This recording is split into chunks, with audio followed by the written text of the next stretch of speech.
আমার সেই গল্পটা এখনো শেষ হয়নি। শোনো, আগেই বলেছি পাহাড়টা ভালোবেসেছিল মেঘকে।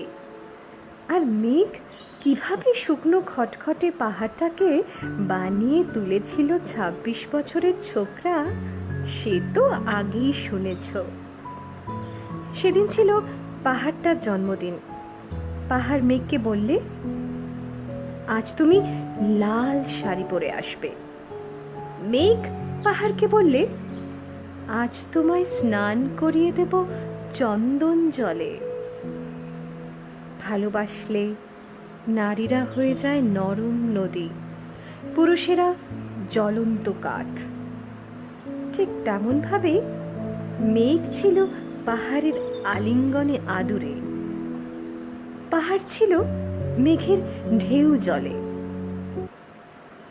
হঠাৎ আকাশ জুড়ে শুরু হলো বজ্রের জগঝম্পক। ঝাঁকড়া চুল উড়িয়ে ছিনতাইয়ের ভঙ্গিতে ছুটে এলো একরাশ হাওয়া।